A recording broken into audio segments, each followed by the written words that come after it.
Hello everybody, this is Gareth Cahoon Speaks back here with another video.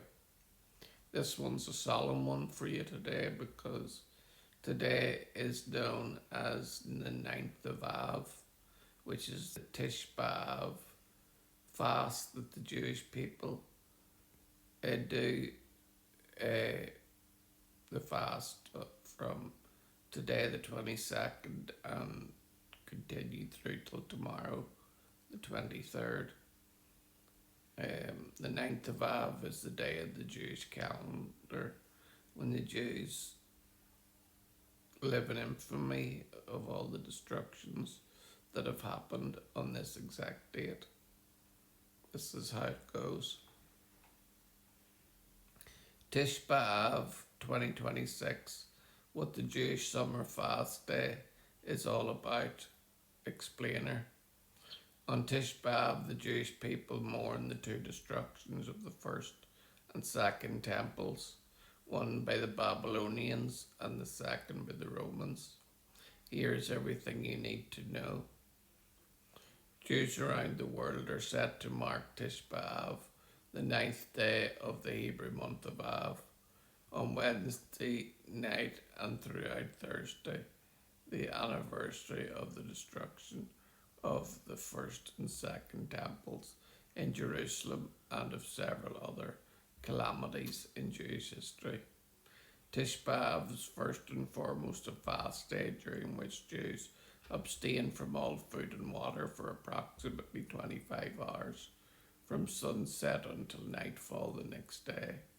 It is also the time when the Jews read the Book of Lamentations, Megillat Eklah, in which the biblical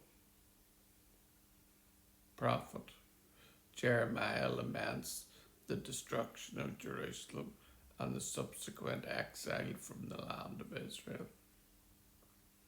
What do we mourn on Tisha B'Av? While most commonly associated with the destruction of the first and second temples, Tisha B'Av actually marks a number of calamities throughout Jewish history. Chronologically, the first such tragedy is believed to have been the sin of the spies.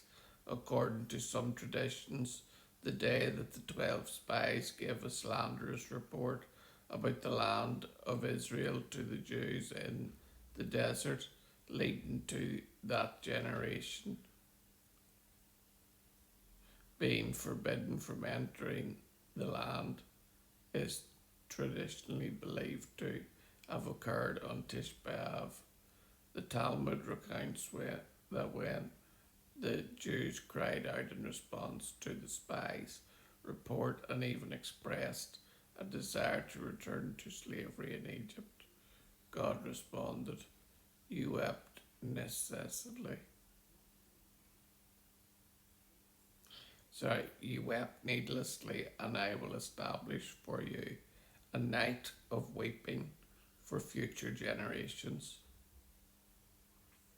A number of other events are often cited to be calamities befallen the Jewish people that occurred on or near the 9th of Av, including Roman destruction of the Betar and crushing of the Bar Kokhba boat, the expulsion of the Jews from England, France and Spain, the beginning of World War I, the formal approval of the Nazis' final solution, the mass deportations of Jews from the Warsaw Ghetto to concentration camps, the First Crusade, the 1994 bombing of the Argentine Israelite Mutual Association in Argentina by Hezbollah, Israel's 2025 disengagement from the Gaza Strip, and most recently, Israel's passing of the controversial judicial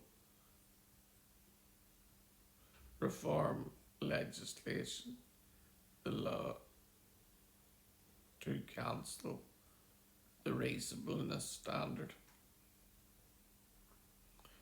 What are the rules for Tisha B'Av? On Tisha B'Av, the rules traditionally observed by Orthodox Jews include washing only up to the knuckles after use in the bathroom or in the morning. However,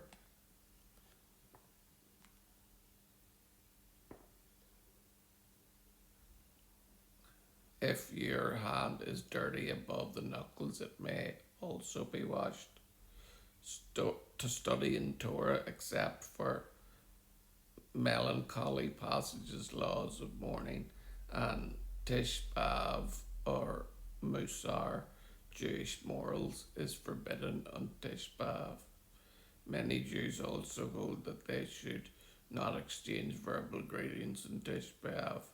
Sitting on a chair is forbidden until after Halak, midday, shortly before 1 p.m. in Jerusalem and Tel Aviv on Thursday. Sitting on the floor or in a low chair is permitted. On the morning of Tish B'Av, men do not wear a talit, prayer shawl, or tefillin phylacteries. The talit and tefillin are put on during the mincha afternoon prayers. So this is Tish B'Av, and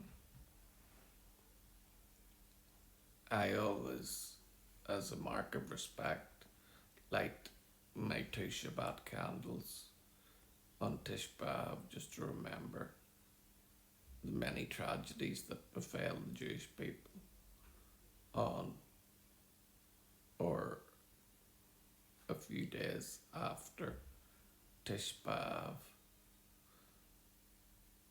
One coincidence, two coincidences, maybe you could say it's all much ado about nothing. But when both temples were destroyed in the same day, the Jews were expelled from England, France, and Germany. There was so much that befell the Jewish people on or around this state that you'd need to be a real atheist to not see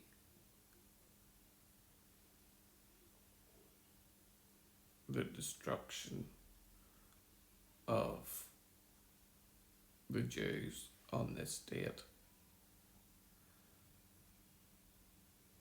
Does Satan have certain days when he attacks the Jews? My answer is yes. Because on the pagan feasts known as Easter, Halloween, and Christmas, the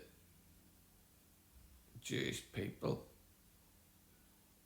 were targeted more at these seasons because they see it as they want to kill those that kill Christ. But as I always remind people, the Jews did not kill the Messiah. He was a willing sacrifice. He chose his death and was valiant in doing so. And the only thing that we can do is pray and lift God up at this time and pray that he has mercy on his people, the Jews, and that their mourning would turn into dancing and their pain into joy.